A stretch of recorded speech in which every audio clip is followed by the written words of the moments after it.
ये जो लोग राधे राधे बोलते रहते हैं ना, अब वृंदावन जाओ राधे राधे, बरसाना जाओ राधे राधे, गोकुल जाओ राधे राधे, नंदगांव जाओ राधे राधे,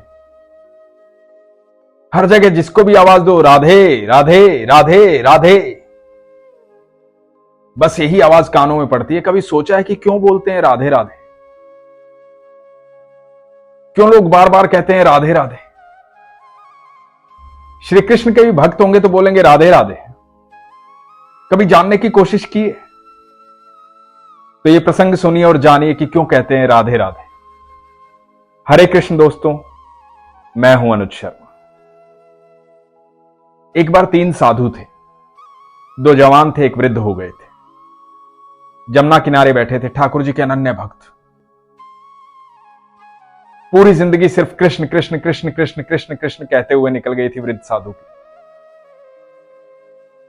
बाकी 2 साधु जवान थे, उनके शिष्य थे, लेकिन तीनों ही अनन्य भक्त थे। एक दिन मन में विचार आया कि सब राधे राधे कहते हैं, हम कभी राधा रानी के महल नहीं गए, बरसाना नहीं गए। बरसाना चलते हैं। जो भिक्षा में मिल जाता था उसी से जीवन यापन करते थे, सच्चे भक्त थे। किसी ने दे दिया तो खा लिया, किसी ने नहीं दिया तो कोई बात नहीं। अब बरसाना जाने की बात थी तो वृद्ध साधु ने कहा, हमने सुना है कि वो राधा रानी का महल है ना, ऊंचाई पर है, बहुत सीढ़ियां चढ़नी पड़ती हैं। मेरे अंदर इतनी हिम्मत नहीं है कि इतनी सीढ़ियां चढ़कर ऊपर जाऊं। मैं तो यहीं से राधा रानी की मानसिक पूजा कर लूं, लेकिन तुम लोग जाकर जरूर आओ, तुम राधा रानी से मिलकर आओ। दोनों ने निर्णय लिया कि बरसाना जा रहे हैं, भिक्षा नहीं मांगेंगे। भिक्षा इसलिए नहीं मांगेंगे क्योंकि वो तो राधा रानी का घर है, वहां तो राधा रानी का महल है और हम तो ठाकुर जी के भक्त हैं। तो दोनों साधु बरसाना की तरफ चल पड़े।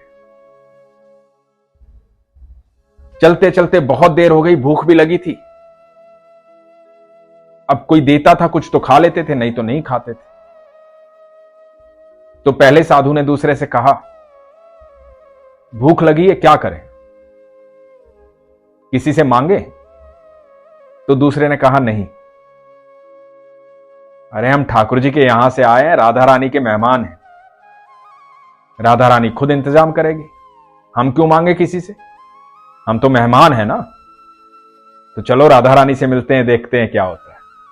तो राधा रानी के महल के पास पहुंचे, सीढ़ियां चढ़ी, थक गए थे, ऊपर पहुंचे। ऊपर पहुंच के राधा रानी के दर्शन किए। भूख जोरों की लगी थी, लेकिन कहीं कुछ मिला ही नहीं और किसी ने कुछ दिया ही नहीं।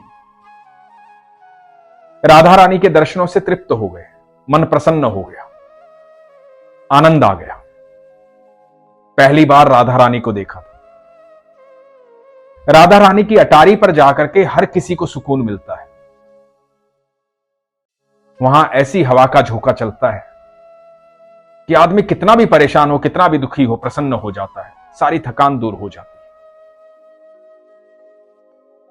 तो दोनों साधु अटारी पर आ गए, वहीं पर विश्राम करने लगे। रात्रि हो गई, दोनों भूखे पेट ही सो गए।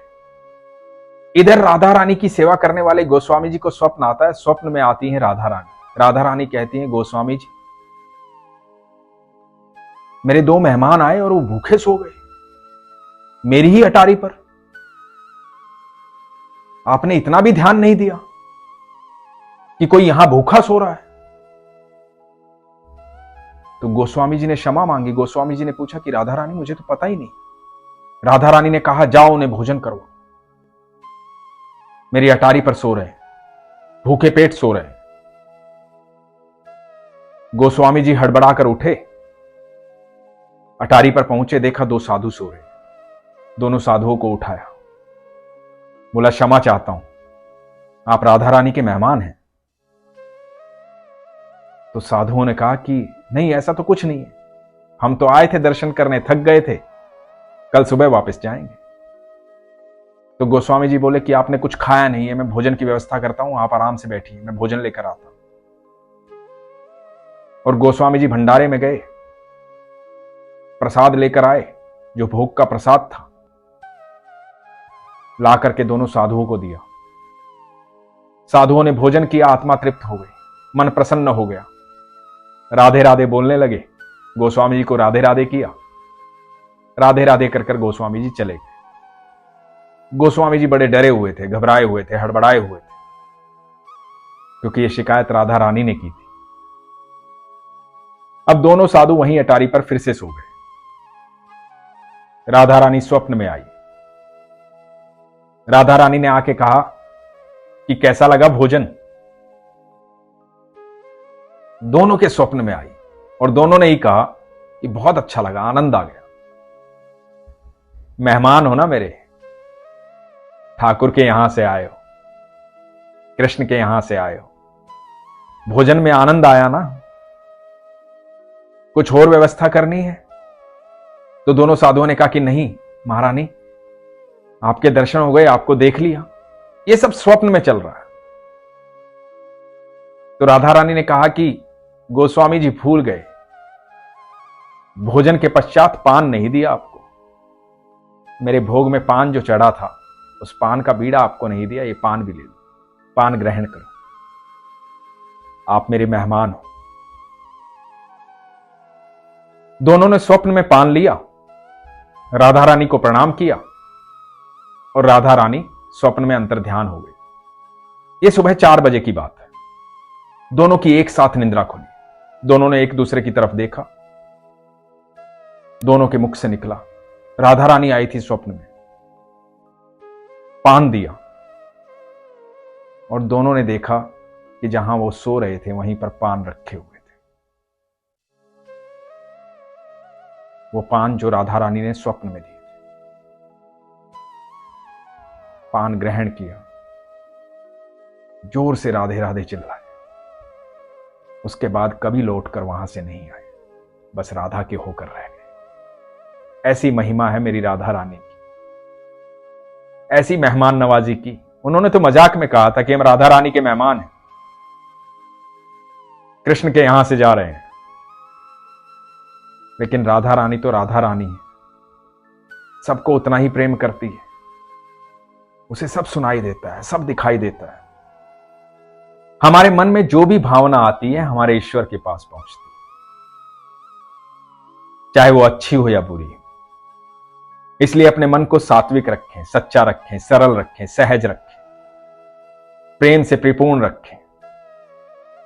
जिनके हृदय में राधा रानी और ठाकुर जी निवास करते हैं वो कभी गलत सोचते ही नहीं और गलत कृत्य करते ही नहीं। हमेशा अच्छा साहित्य पढ़ें, अच्छी भावना रखें। आप यकीन मानना, जब भी आप सरल भाव से, सहज भाव से, बिना शंका किए कुछ भी ईश्वर से मांगेंगे, कुछ भी उनसे कहेंगे, वो अवश्य सुनेंगे, अवश्य देंगे। कोई भी समस्या आपके लिए बड़ी हो सकती है, लेकिन ईश्वर के लिए कोई भी समस्या बड़ी नहीं है। उनके लिए वो पल भर का काम है, लेकिन आपका विश्वास होना चाहिए, शंका नहीं होनी चाहिए। और यकीन मानना, जो लोग ये कहते हैं ना कि मेरा कुछ हो नहीं रहा है, वो हमेशा शंका करते हैं। जो लोग ये कहते हैं ना मैं बहुत दुखी हूं, वो शंका करते हैं। जिन्हें विश्वास होता है उन्हें हमेशा ये लगता है कि मेरा ईश्वर मेरे साथ है, मैं दुखी हो भी कैसे सकता हूं। तो इसलिए कभी भी ये शब्द अपने मुंह से मत निकालिए कि मैं दुखी हूं। विश्वास रखिए, सब कुछ बेहतर होगा, सब कुछ अच्छा होगा। ईश्वर आपकी बात सुनते हैं, आपके साथ रहते हैं। इसलिए हमेशा अपने विश्वास को मजबूत रखिए, अपना ख्याल रखिए। हरे कृष्ण।